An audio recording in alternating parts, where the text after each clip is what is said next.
Cabin Sports Radio. Here comes the siren. I want to go higher. Oh, my goodness.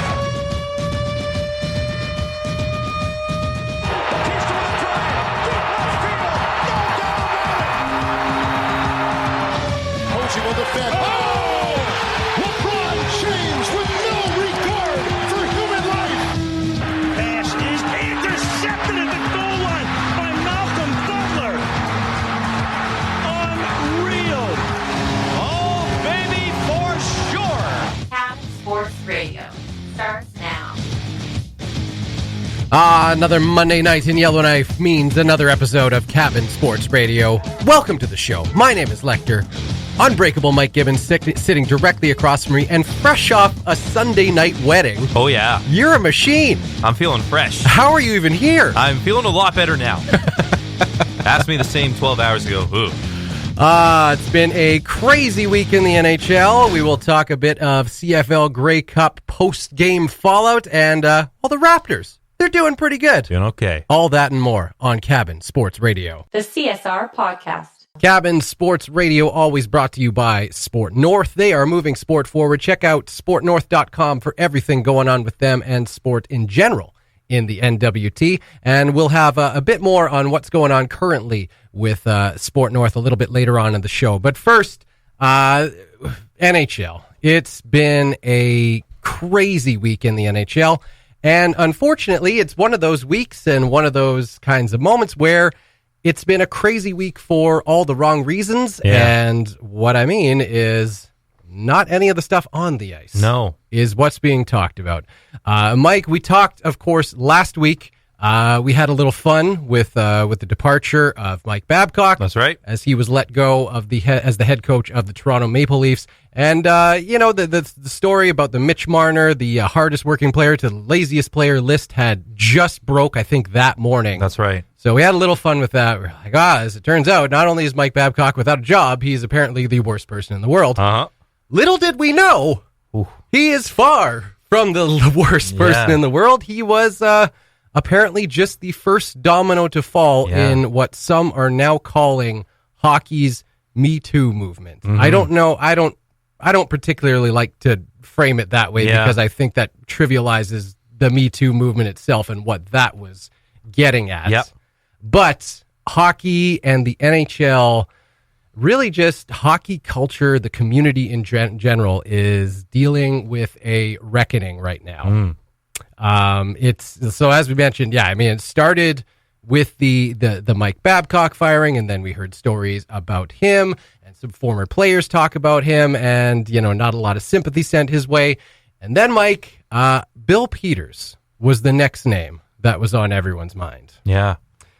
And for not particularly flattering reasons either. No. Now, he was in a situation, and the Calgary Flames are still not exactly performing well on the ice, but the popular opinion coming into last week was that Bill Peters' job might be in jeopardy as it is anyway. Yeah, regardless. Purely from a head coaching standpoint, that the Flames were not performing and that he was on the hot seat, much like Mike Babcock, who had just been relieved of his duties before that. And then it all came out. On Twitter, former NHL player Akim Aliu basically spoke out immediately following the story following the Mike Babcock story, rather, saying... not surprising, given what his protege who is now in Calgary, he said YYC. Of course, he was talking about Bill Peters, what his protege does, and then alluded to an incident in which Bill Peters had used a racial slur directly at Akim Aliu regarding some music he was listening to in the dressing room. Bill Peters has since been removed from the head coaching spot of the Calgary Flames, and I mean, I don't think there was no other way to go with this. No, I mean, the team was struggling, and that took second priority in this story. And since then, it's come out that some other players. Actually, I remember seeing a story last week a headline that Michael Jordan was speaking out against Bill Peters. I was like, what? Whoa. Michael Jordan? What did Bill Peters have anything to do with him? No, it was a former hockey player with the Carolina Hurricanes named Michael Jordan, who played a couple seasons with the Canes, and said on Twitter as well, in follow-up to the Akeem Aliu tweet, that Bill Peters had kicked him in the back while he was coaching him, and had punched another player in the head. Wow. And it's kind of continued from there. Yeah. Well, there's a lot to digest here, and I don't really know where to start. I do think, though, like you mentioned, I think it was a decision that was probably going to happen regardless, just because of how the Flames came out of the gate. Yeah. Same with the Leafs. They were both pegged to be not maybe Stanley Cup favorites, but certainly contenders in their respective conferences, and both got off to pretty underwhelming starts. So I think the writing was kind of on the wall already, but then very damning allegations coming out against both head coaches. Since I thought the Flames handled it pretty well as an organization. Not as well as you could. Yeah. And you know, as soon as the allegations came out, obviously they weren't commenting because they were going to conduct their own internal investigation. And I remember thinking the exact same thing as you. The only way this can end is with his either resignation. I think that is what technically happened. But I'm sure he was put in a position where it's like, okay, you gotta go. Yeah, you have to imagine it was a conversation where it's like, well, either you resign, kind of go out on your own terms, or we have to let you go because there's just no other. There's no other conclusion that's going to come out of this. And that was my sentiment right when this emerged, is that this is the only way that this can logically end. And then, of course, it was around mid last week when the announcement finally came down. But yes, really serious allegations against both former head coaches, both probably looking for work now. I was reading about Chris Chelios and some of his interactions with Mike Babcock. And, you know, if we thought it was going to end with Mike Commodore and then Mark Frazier, oh my goodness, how many players have come out since? You've got Chelios, you've got Franzen. Obviously, the Mitch Marner story came out after the fact. Other Hall of Famers that have come out saying, you know, this guy really wasn't a good guy at all. So it's kind of scary. I was actually thinking about it in the car ride over here too. You mentioned the Me Too movement. Obviously, very different contexts. So I'm not going to compare them at all. But what you really have are people that have been long exposed to really not great conditions, and are now finally. We've talked so much on the show about how this seems to be the era of player empowerment. So they're not afraid to use their voices now. Mitch Marner, Akeem Aliu, you know, at the forefront right now in terms of their respective former head coaches. So good that we're seeing these players come out and voice these transgressions that are happening behind closed doors, because quite frankly, it's not appropriate conduct in any context. Well, like you said right off the start, it is hard to know where to start, to sift through all this and kind of figure out where this is heading, what good is eventually going to come out of it, which is hopefully that this kind of behavior no longer gets coddled and no longer gets enabled, because it has obviously gone on for far too long. And quite frankly, anyone who has played any degree of hockey knows that. If you've played junior hockey, you've seen a hint of this stuff that is being alluded to. With regards to the players speaking out about it, the Mitch Marner one, it seemed like it was kind of the story developed, and he was like, I don't think Mitch Marner would have ever like broke that story himself about the list, because the way he responded to it, it almost seemed like he was like, yeah, you know, I'd kind of put it behind me, but since we're talking about it, it did happen, and here's exactly what happened. But I don't think he ever would have necessarily gone to the press and said, hey, I got a story about something, you know, really cruddy that Mike Babcock did.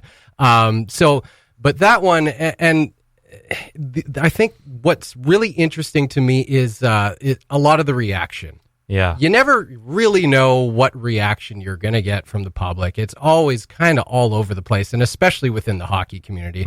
Of course, we saw, several weeks back now, the reaction to the Don Cherry firing from Rogers Sportsnet.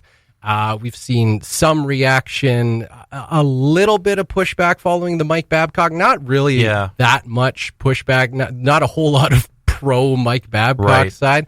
What I found really, really interesting and really, really troubling was some of the reaction I've seen to the Akim Aliu allegations against Bill Peters of hurling racial slurs at him, racial intolerance within the locker room. A lot of the reaction I've seen is seeming to, and you see a lot of this too from people that accuse pro athletes of sexual misconduct, that sort of thing. They're like, what's he trying to get out of it? Is he just trying to get his 10 seconds of fame? Right. Like, what? The thing is, like, and the whole angle of, like, it was so many years ago. Why come out about it now? Why didn't you say something when it happened? The thing is, he had something to lose. Yeah. He had a lot to lose when it happened. You are a vulnerable player. When you're a young player and you're just trying to make your name, you're just trying to perform on the ice and keep your mouth shut off the ice so that you don't draw any undue attention that might hurt your chances. So when something like that happens, a coach obviously has power over you. They have influence over you. And if they say something that you disagree with and you think, hey, if I tell this coach, hey, go yourself, I'm not going to play next game. No. And that's a problem for me because I'm trying to take the next step in my career. And if I don't play, I don't get paid. And that's the end of me. So it's a really obvious reason as to why Akim Aliu, at least in my mind, it's a very, very obvious reason as to why he didn't say something back then. 10 years later, he's out of hockey. I don't think he has any illusions of starting up his NHL career anymore. The guy's got nothing to lose now. Yeah. So why not come clean about this guy who is apparently a really bad guy? Yeah. And if you think that, hey, he said he made a comment that this one player didn't agree with, freedom of speech. He's allowed to say whatever he wants, which is stupid. Because for one, you can't just go around saying things like that. No. You can, I guess, but you're not going to get arrested for doing it, and thus Bill Peters is not in prison. However, he is without a job, and he should be without a job. And the thing about another thing about the Akim Aliu and then the allegations of Bill Peters physically abusing players, kicking and punching them, was that the thing about again about why come out with it now. There was the other reaction was, well, they said it was dealt with. And now, as a result of this, supposedly it was dealt with internally. And actually, another one that we didn't even mention, I saw Rod Brind'Amour was asked about these alleged physical abuse instances. And he was Bill Peters' assistant coach at that time with the Carolina Hurricanes. Brind'Amour just said straight up, yeah, that absolutely happened. Corroborated other stories. And so supposedly it was dealt with internally at the time. Nobody aside from, I think, maybe 4 people on this planet know exactly what was said in that internal dealing. But one of the people that is now, as the continued fallout of all of this, that's getting some heat is Ron Francis, who is going to be the GM of the new Seattle franchise. So he released a statement about it the other day. I can't actually remember. I didn't actually get a full quote of what his statement said, but there's a lot of people who are saying, well, you dealt with it internally. What did you actually do? Because as we were talking about before the show, Bill Peters released a statement as he pretty much had to. He had to face these allegations and say something about them. And it was a very nothing apology. To Akim Aliu, which Akim has since said, I don't accept that. Yeah, that's not an apology. That's not an apology. He didn't even say his name, for God's sake. And then said that he apologized that day or followed up immediately with an apology, which Aliu also said is not true. So it was a pretty empty statement. As you alluded to with, the positions of power. And that to me is the really troubling thing as these allegations, shifting a little bit to Babcock, but so many of these veterans now are coming out, former NHL players, about how he treated people and how manipulative he was in using his position as the head coach of the hockey club. Yes. Thinking back to the Red Wings before he transitioned over to Toronto. So it would have been when Chelios, who I think made a recent appearance on Spitting Chicklets again, right. which was, I think we digested another interview that was on that podcast last week. But yeah, basically, he was at the tail end of his career when he was playing under Babcock in Detroit, right. Yeah. but painted a pretty... It's like 53 years old already. Yeah. painting a pretty bad picture of how he treated veterans specifically and how that's come back to bite him now. I think towards the end of the podcast, he said someone would be absolutely crazy to hire this man right now. But it mostly centered around his treatment of Mike Modano, who tried to win one more cup right. by going over to Detroit after previously playing in Dallas. And I think he's, even now, after being retired, is stuck on 1,499 games played. Right. Because Babcock would not... He scratched him towards the end of that season to prevent him from getting that 1,500 milestone game. And it's just those little things. And I think he used his same position as a head coach with Chelios with a Winter Classic. I think it was it would have been a homecoming for Chris Chelios, and he threatened to scratch him for that one, but management didn't want him to. So I think what he ended up doing is put him out on the first shift, brought him back in, and they dressed 7 defensemen for that game. And then he didn't see the ice time again. So he really chalked up to, a minute and a half of ice time in what was supposed to be a special game for him. And then I know that you made fun of it a little bit, but Spezza. Yes. You had a good little chuckle earlier this season, but yeah, he took some heat for how he treated Jason Spezza. Yeah. When the Leafs signed him in the offseason, he could have played against his old club, the Senators, and then, of course, he ended up being scratched for that game. So I guess my point being that they are in positions of power, and that's how the whole Me Too movement started as well. It's traditionally people in positions of power that are able to manipulate situations to their benefit. But now we're seeing people speak out against that because it isn't proper. And obviously, you mentioned this is hockey's reckoning we're going through right now. Race in hockey has always been a sensitive issue. It's a predominantly white sport. It can probably be classified as a bit of an elite. There are barriers to hockey. It's expensive. And most players are white. There have been issues with, Wayne Simmons, PK Subban have had their issues with fans. I remember one playoff game, I think, between the Bruins and the Habs when PK was still on the Habs, where the N-word started trending on Twitter afterwards. I think he scored an OT winner or something like that. There's bananas thrown on ice for game, Wayne Simmons, right? Like, so and then you can even throw Don Cherry in with the U people. So there's always been a sensitive issue surrounding race in the National Hockey League. So it's certainly rearing its ugly head, but good to see that there are folks speaking out against it. Yeah, and I mean, it is kind of something that hockey is in a way unique because, it is, one of the one game where you play in an artificial surface. You can't just go outside, find a field, find a block of pavement and play your sport. Yeah. It is very very different, very unique.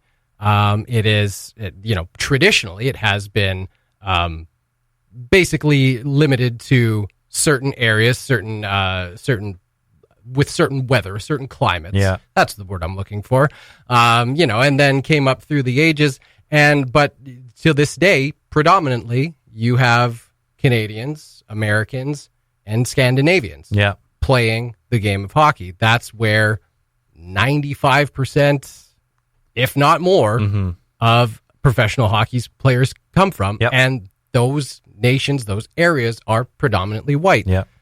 That has been a big part of hockey's culture. And like you said, racism has been something that hockey has not wanted to talk about it. No. It has not wanted to recognize it as a problem because I think maybe the prevailing thought was that if we, and I don't understand this at all, but if we pay it like any credence, then we're acknowledging that it's there. Yeah.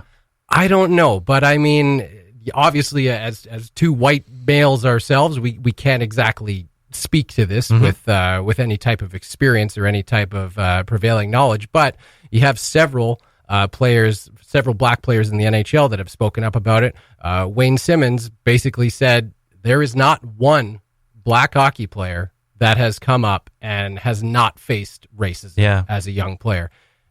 And I don't doubt that for a second. Yeah.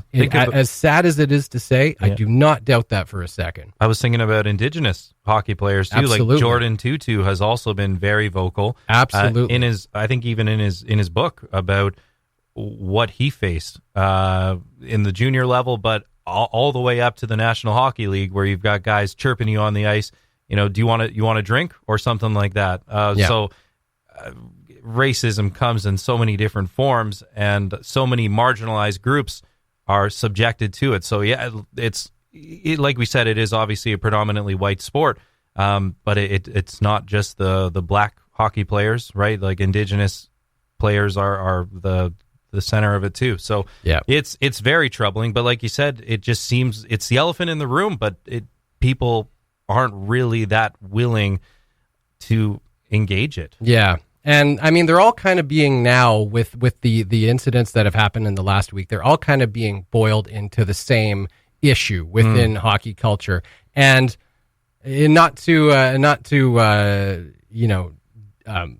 limit or say anything against one or the other, but they do stem from the same ultimate problem, that being the people in power using that power to manipulate those below them.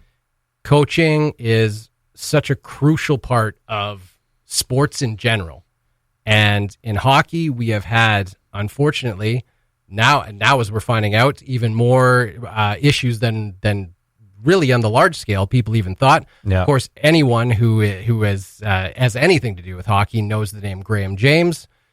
That was something that was enabled, and I'm not going to throw out any wild allegations that there were perhaps people that knew what Graham James was up to, but he sure got far doing the things he was doing, didn't he? And even then, Graham James was in a position of power. He used that power over players that we know, like Theron Fleury and Sheldon Kennedy, and several other players that may never come out and may never speak about it, but we know there were more. And this is, I'm not going to throw out any wild allegations and say that Bill Peters or anyone else has ever stooped that low, but it stems from the same problem, and that being power using itself, just abuse of power, basically.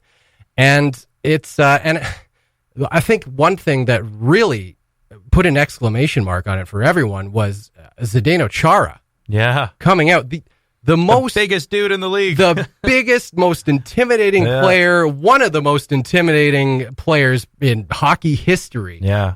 Speaking out this past week about his own experiences with off-ice abuse and hazing that he endured as a young player. And it's all enabled by the coaching. Yeah.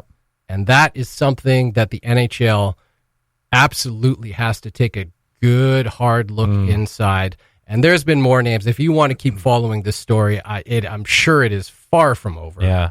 But that is something that hockey is going to have to take a good, hard look at itself in the mirror. And I mean, obviously the solution is stop doing these things. Yeah. But the problem is that it's not one person. It's not Bill Peters. It's not Mike Babcock as a person. It's not, the Sutters. Daryl and Brent Sutter have been named in basically enabling hazing at a young age. It's not any of those people specifically. It's the culture as a whole in general. And it comes from this idea, and everyone has heard it. Everyone gets told this phrase as a very young hockey player, and probably in every other sport. what happens in the dressing room stays in the dressing room. That's right. And that is garbage. Yeah. That needs to end, because you drill that into players' heads from a very young age, and they take that as the gospel truth. So they take that and they think no matter what happens, we cannot talk about it outside of the dressing room, or else that player will hate me. That player will hate me. My coach will never trust me again. And that is just unfair to put on anyone, let alone a young hockey player who is maybe has illusions of taking the next step and going pro.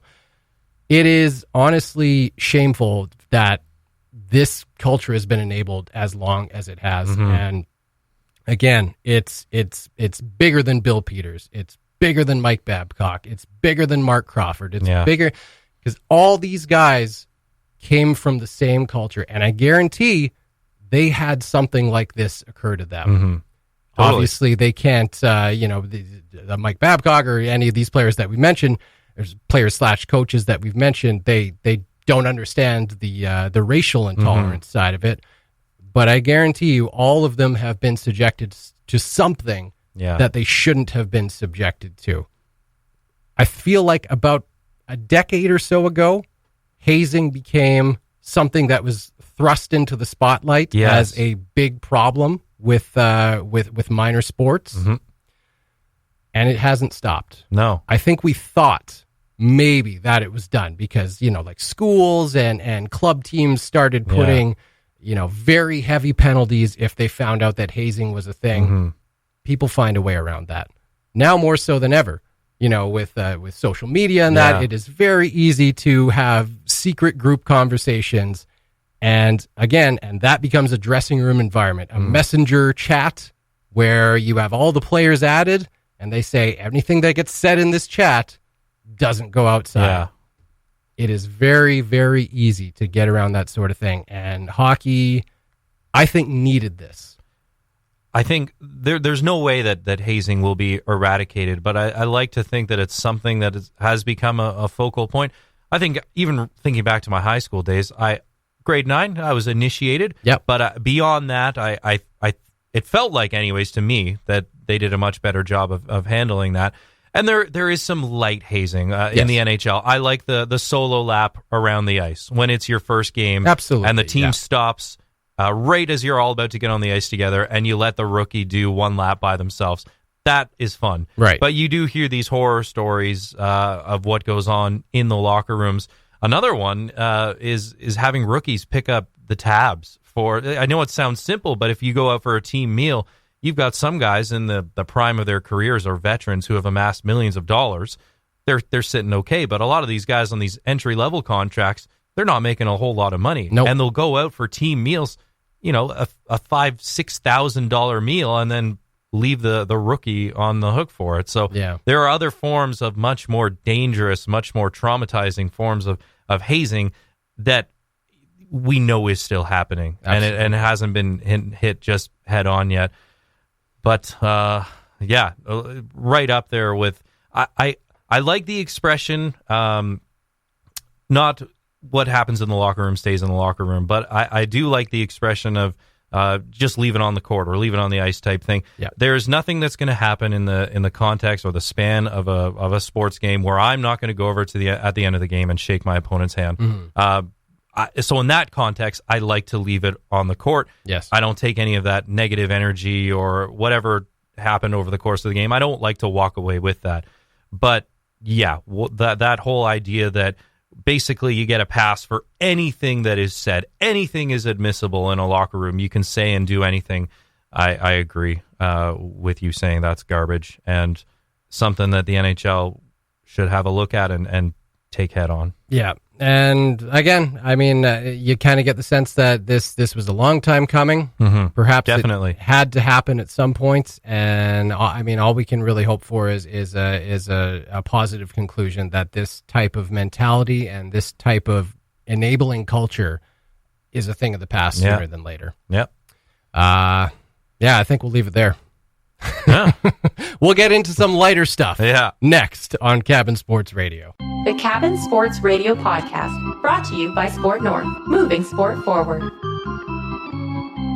the Canada Games Apprentice Coach Program applications are up now at sportnorth.com. If you don't know what that is, well, let me tell you. The purpose of the Canada Games Apprenticeship Program is to provide developing coaches with a practical and integrated major national multi-sport games experience. Selected coaches have direct involvement in preparation and competition and receive support from identified mentor coaches throughout the duration of the program. And, little benefit, there is no cost to the coach.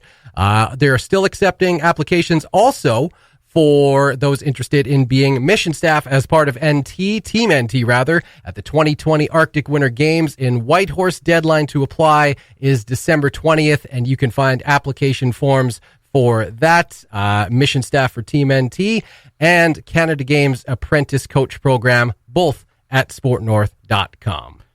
Lekter, we were having a little fun with our Google Doc earlier today when, we're doing our rundown for the show as we usually do. Hey, Mike, what stays in the doc happens in the doc. That's right. Stays in the doc. And I just wrote NBA, and I wrote Raptors. And you're like, what do you mean? What about the Raptors? What do you mean, Michael? They're off to a pretty good start. They're doing all right. NBA best, 9-0 at home. The reason I bring it up now, we're at the quarter mark already, right? There are 19 games played, 15-4 through 19 games so far. So the unofficial quarter mark of the season, and this is a good barometer, I guess you could say, for how teams will fare for the rest of the season. This is a good indication of, the first little lap that you pass, and it usually gives you some type of indication for how a team's going to fare for the rest of the season. Nick Nurse just named the coach, Eastern Conference Coach of the Month. But I think more than anything, I just want to vent a little bit. Okay, and it's our friends down south again. Just absolutely no love for this Toronto Raptors team. I think ESPN had, as they do, a weekly power rankings update. And somehow the Toronto Raptors weren't even in the top 5. They were completely omitted from the top 10 of the power rankings. Now 15-4, so I think they have them at 7th, which I feel like is still a slight slap to the face. So the Milwaukee Bucks, 6th? Yeah, right? Yeah, the 17-3 Milwaukee Bucks. So they've leapfrogged the Lakers. Everyone loves the Lakers. Of and course. LeBron James. Well, that's why they're not talking about the Raptors. The Lakers are a team again. There's 2 really good teams in Los Angeles, and that can't be denied. Luka Doncic and the Mavs actually just beat the Lakers the other night. So I think they fall to 17-3, so the same record as the Bucks, if I'm not mistaken. Right. But the Raptors are off to a better start than Kawhi, who, of course, left for the Los Angeles Clippers, 15-6. They've looked inconsistent. Your favorite word, load management, which continues to be a divisive issue in the NBA. You've got LeBron James at 35 years old, 17th pro season, not taking games off. You've got Kawhi Leonard, who is, 27, 28? Right. Sitting out full games. He might have played, honestly, half of their games so far this season. But their chemistry's working out. Paul George now into the fold, so they've got their superstar duo. They're obviously a great defensive team, so I expect them to get better. But yeah, I just wanted to say that it's love, a bit of a slap to the old face. All of this, of course, without Kyle Lowry and Serge Ibaka, who both missed significant time with respective injuries. Ankle for Serge, I believe. Kyle, thumb again. But both expected to return fairly soon. But I just think that it's pretty remarkable. They've got off to this 9-0 start at home, 15-4 overall. Already with some signature wins. They beat LeBron and the Lakers, a fully healthy LeBron team with Anthony Davis. I think they had that really rough back-to-back with the Clippers the following night, which ended up being one of their 4 losses on the year. But yeah, no, these power rankings, they often forget there is a team north of the border. Yeah, imagine that. Just won the championship, too. Yeah, of course. Maybe there was just a lockout. And something it never actually happened. I don't know. But smothering defense has been one of the things that the Raptors have been excelling at. But considering that, And I thought that was particularly interesting considering that Kawhi Leonard was, I mean, obviously a great offensive player too, but one of the big things about him was his defensive prowess. Yeah. You take that out of the picture, and they don't seem to be missing him on the back end of the court. And Danny Green, too, one of the premier perimeter defenders in the entire association. So, yeah, you remove two of those people from your fold, you think you're going to take a bit of a hit. But it's buy-in at every single level. So, obviously, Marc Gasol isn't the same offensive threat he was when he was with the Grizzlies earlier in his career, but he's still that defensive anchor. You look at him, he's kind of got the lunch arm ladies, the lunch lady arms. You know, he's not. What does that mean? He's not an athletic looking dude. Okay. Oh, that is a term. That is a term in basketball. All right, I've never heard that. Yeah, Nikola Jokic also kind of fits that form a little bit. Lunch lady arms. Lunch lady arms. Wow, Yeah. okay. You look at him and it's like you don't go to the gym. There's no way. Yeah. No, that is a term in basketball. I hope it's not offensive. It looked like they could sling pails of gruel, but not necessarily. Yeah, there's no definition. There's no tone. I love that. Yeah, no, it's pretty funny. That's great. Like if you saw him in a regular context, you'd think, you probably play basketball because you're 7 feet tall, right? Yes. But I mean, otherwise, like he's no Joel Embiid or Giannis Antetokounmpo. He's not exactly the most fit looking dude, but he still anchors a very, very good defense. And the great thing about this squad, it starts at the top down with Nick Nurse, 3 new rotation guys who got regular minutes with the injuries that the Raptors have dealt with. Patrick McCaw is out too. But Nick Nurse, even with a shortened rotation, wouldn't start new acquisitions, Rondé Hollis Jefferson, Terrence Davis, their new rookie, Stanley Johnson, their new point guard, wouldn't give them minutes at the start of the year because he didn't think they were truly buying into how good he expects them to be on the defensive end of the ball.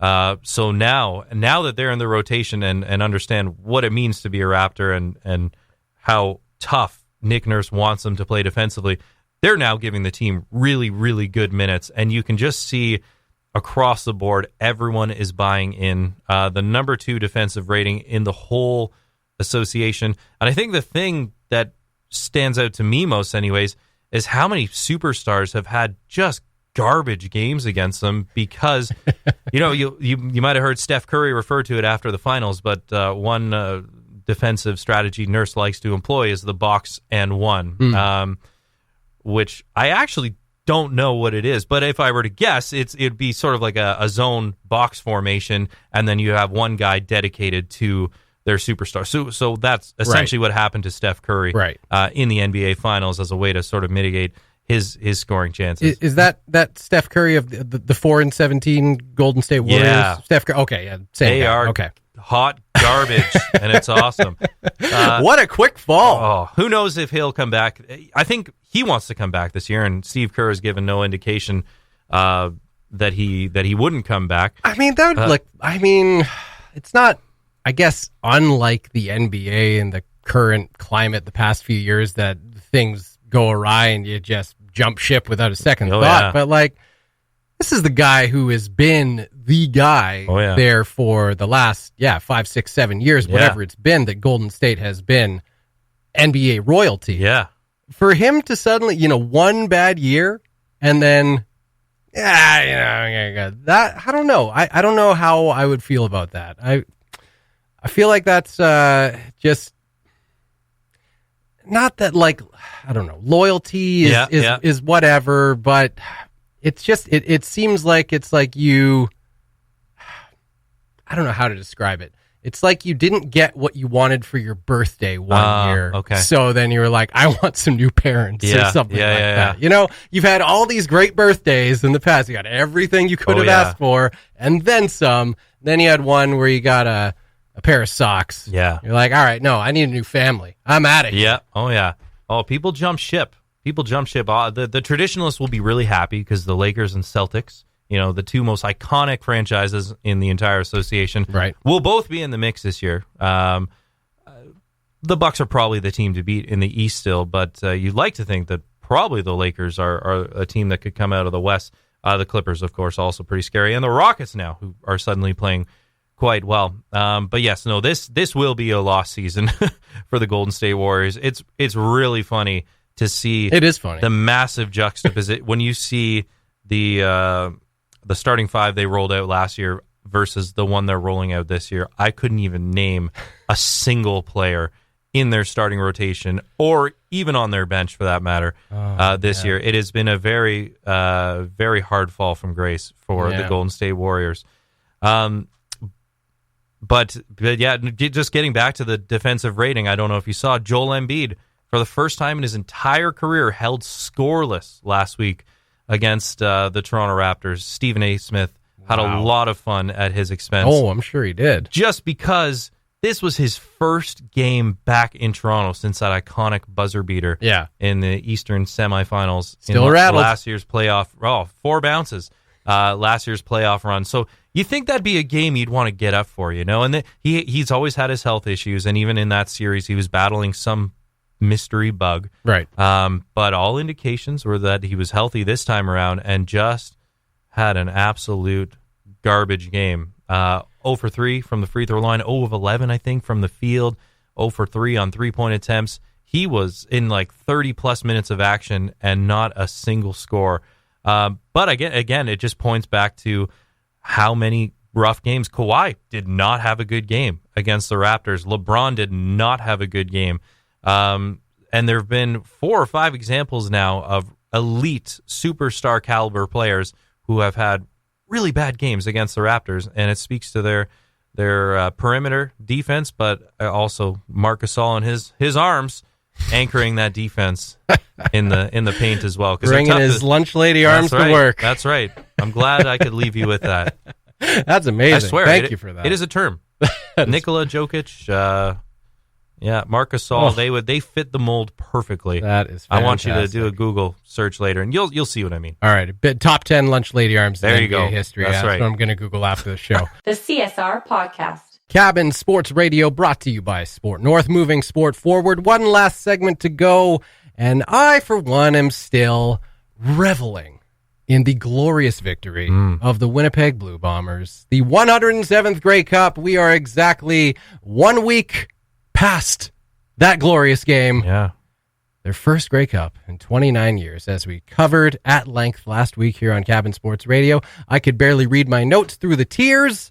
It was a wonderful night, but the celebration has calmed down a little bit, and now some of the business has taken over as we head into another CFL offseason. Immediately following the Grey Cup game, Edmonton Eskimos mentioned that released that they had fired head coach Jason Moss after 4 years with the team, and the Ottawa Red Blacks, and this actually happened at the start of November at the end of the regular season because, of course, the Ottawa Red Blacks did not make the postseason, so they were free to do whatever they wanted.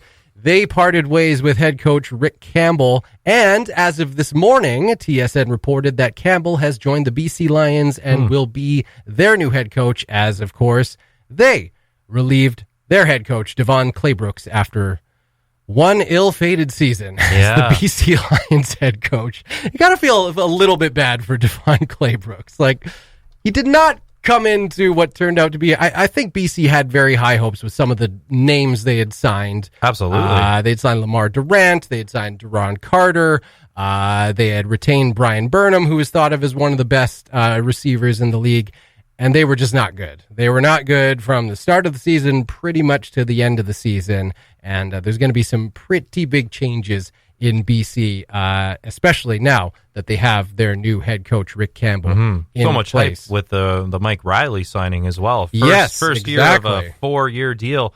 I think expectations a little bit higher than what we ended up seeing towards the end of the season. A really disappointing season for BC. Absolutely, yes. And the Winnipeg Blue Bombers head coach Mike O'Shea held his season-ending media availability last week on Friday. He was asked most notably about the likelihood of him returning next season as head coach, and his response was pretty high. He kind of kept it vague. Other than that, obviously didn't want to go into too much detail, but obviously very optimistic that a deal will be made between Bombers GM Kyle Walters and Mike O'Shea, and we will see him back on the sidelines of the Winnipeg Blue Bombers, which actually was heading into these playoffs kind of in question. And what a difference winning makes. Yeah. You know? It usually does. It usually does. Yes, we were reminded of this from time to time, but you rewind back to before the 2019 CFL postseason began, and I think that there was a prevailing thought that if the Winnipeg Blue Bombers did not get the job done, which at that time was thought of as pretty likely, that Mike O'Shea would not be re-signed as head coach, and that supposedly was leaning towards heading back to Toronto, where he had been the special teams coach previously before taking the head coaching job in Winnipeg. Now, all of a sudden, the Winnipeg Blue Bombers are Grey Cup champions, and Mike O'Shea seems like he is leaning towards staying in Winnipeg. And Jason Moss, kind of a very comparable career to Mike O'Shea. I think he was hired maybe the year after O'Shea was hired as the Winnipeg Blue Bombers head coach, maybe the same year. But Eskimos obviously have had a couple good seasons. They've had some difficulties. This season was so-so. They made it to the Eastern Final, lost as we expected them to Hamilton. That apparently was not good enough for Edmonton, and Jason Moss is sent packing. And you got to think that maybe if they somehow found a way to win that game against Hamilton, I would think that even if they just made it to the Grey Cup, I would think that would almost make a difference, that you keep them around for one more year, because it was a struggle getting to that point for Edmonton. They had a tough season. They obviously lost Trevor Harris midway through the season, who in the first half of the season, he was having an all-star start. Then all of a sudden he gets injured, and it's a pretty rough road for Edmonton after that. But alas, they did not get the job done. Jason Moss is gone. Mike O'Shea did get the job done and is probably going to come back. So it's going to be another interesting CFL offseason. As always, there's tons of turnover, tons of free agents, players without contracts. That is just kind of the nature of the CFL. I also read that the XFL is making a little bit of noise. Probably the first noise that we've heard from the XFL. And It's been a while. It's been a minute. Yeah. And that being that they denied Edmonton the opportunity to speak to a head coach in the XFL. So, they're holding on to their own, apparently.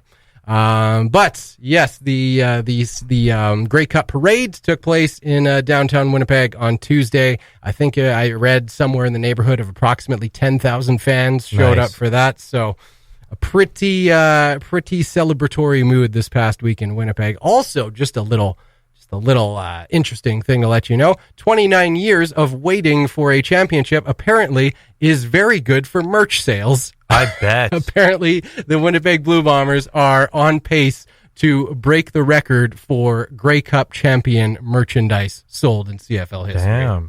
29 years, that's all it takes. That's all it takes. That is quite a stretch of time. Did your dad get a chance to go down to the parade? He didn't. No. He had him on Cabin Sports Radio last week. He was over the moon. Yeah. And he still is. Yes. Yeah. He's not a parade guy. Okay. But, hopefully they'll just win next year, and then he can hit that parade. It's fine.